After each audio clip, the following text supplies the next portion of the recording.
ശിവതാണ്ഡവം. കൈലാസത്തിന്റെ മഞ്ഞണിഞ്ഞ ശിഖരങ്ങളിൽ നന്ദിയുടെ മണിനാദത്തിനൊപ്പം പ്രപഞ്ചം ലയിക്കുന്ന ഒരു നൃത്തമുണ്ട്. ശിവതാണ്ഡവം. അത് വെറും ചുവടുകളല്ല, സൃഷ്ടിയുടെയും സ്ഥിതിയുടെയും സംഹാരത്തിന്റെയും താളമാണ്. ആ നൃത്തം കാണുന്നവരുടെ ഹൃദയത്തിൽ ഭക്തിയുടെ ഒരു തിരയിളക്കം ഉണ്ടാക്കുന്നു, സ്നേഹത്തിന്റെ ഒരു തന്ത്രി മീട്ടുന്നു. നന്ദി ശിവന്റെ വാഹനം മാത്രമല്ല, ഭക്തന്റെ വിശ്വസ്തനായ കാവൽക്കാരനുമാണ്. ശിവന്റെ താണ്ഡവം ആരംഭിക്കുമ്പോൾ നന്ദി തന്റെ കൊമ്പുകൾ കുലുക്കി താളം പിടിക്കുന്നു. അവന്റെ ഘനഗംഭീരമായ ശബ്ദം പ്രപഞ്ചത്തിൽ മുഴങ്ങുന്നു, ആ നൃത്തത്തിന്റെ പവിത്രത വിളിച്ചോതുന്നു. നന്ദിയുടെ സാന്നിധ്യം ശിവതാണ്ഡവത്തിന് ഒരു പ്രത്യേക ഭംഗി നൽകുന്നു. ശക്തിയുടെയും വിശ്വസ്തതയുടെയും ഒരു മനോഹരമായ സംഗമം അവിടെ കാണാം. ശിവന്റെ താണ്ഡവം ശക്തിയുടെയും കൃപയുടെയും ഒരു അത്ഭുതകരമായ സമ്മേളനമാണ്. അവന്റെ ഓരോ ചലനത്തിലും പ്രപഞ്ചത്തിന്റെ ഊർജം നിറഞ്ഞിരിക്കുന്നു. ചിലപ്പോൾ അത് കൊടുങ്കാറ്റ് പോലെ രൗദ്രമാണ്, തിന്മയെ നശിപ്പിക്കാൻ കഴിവുള്ളതാണ്.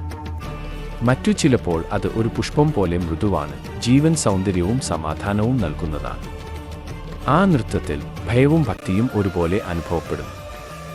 ആ ശക്തിയിലേക്ക് ഒരാൾ അറിയാതെ ആകർഷിക്കപ്പെടുന്നു, അതിൻ്റെ മുന്നിൽ എല്ലാം സമർപ്പിക്കാൻ തോന്നുന്നു. ശിവൻ വെറുമൊരു ദൈവം മാത്രമല്ല, സ്നേഹത്തിൻ്റെ ഒരു ഉറവ് കൂടിയാണ്.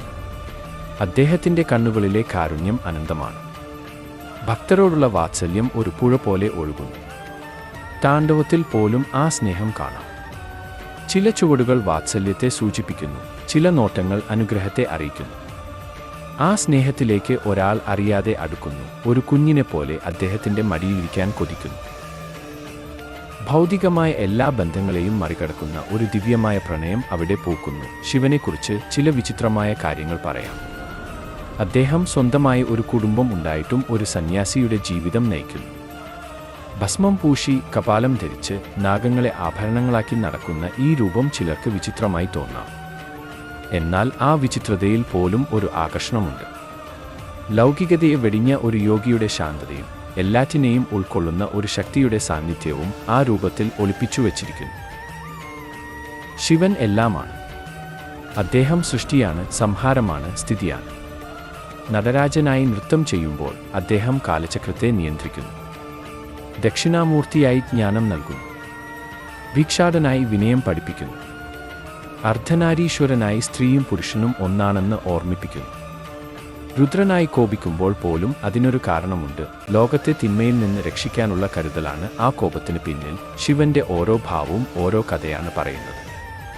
അദ്ദേഹത്തിന്റെ കഴുത്തിലെ നീലനിറം ലോകത്തെ രക്ഷിക്കാൻ വിഷം കുടിച്ചതിന്റെ ഓർമ്മപ്പെടുത്തലാണ്. തലയിലെ ഗംഗാദേവി ജ്ഞാനത്തിന്റെയും പരിശുദ്ധിയുടെയും പ്രതീകമാണ്. മൂന്നാം കണ്ണ് വിവേകത്തിന്റെയും ഉൾക്കാഴ്ചയുടെയും അടയാളമാണ്. ഈ ഓരോ ചിഹ്നവും നമ്മെ അദ്ദേഹത്തിലേക്ക് കൂടുതൽ അടുപ്പിക്കുന്നു, അദ്ദേഹത്തിന്റെ തത്വങ്ങളെക്കുറിച്ച് ചിന്തിക്കാൻ പ്രേരിപ്പിക്കുന്നു. അങ്ങനെ ശിവതാണ്ഡവം കേവലം ഒരു നൃത്തമല്ല, അത് പ്രപഞ്ചത്തിന്റെ ഹൃദയമിടിപ്പാണ്. നന്ദിയുടെ താളത്തിനൊപ്പം ശക്തിയും കൃപയും സ്നേഹവും വിചിത്രതയും ഒത്തുചേരുമ്പോൾ അവിടെ ഒരു മാന്ത്രിക ലോകം സൃഷ്ടിക്കപ്പെടും. ആ ലോകത്തിലേക്ക് നോക്കുന്ന ഏതൊരാൾക്കും ഭക്തിയുടെ ഒരു നനുത്ത സ്പർശം അനുഭവപ്പെടാതിരിക്കില്ല. അറിയാതെ ആ രൂപത്തിലേക്ക് മനസ്സും ഹൃദയവും ലയിച്ചു പോകും. ഒരു ദിവ്യമായ പ്രണയം അവിടെ മുട്ടിടും.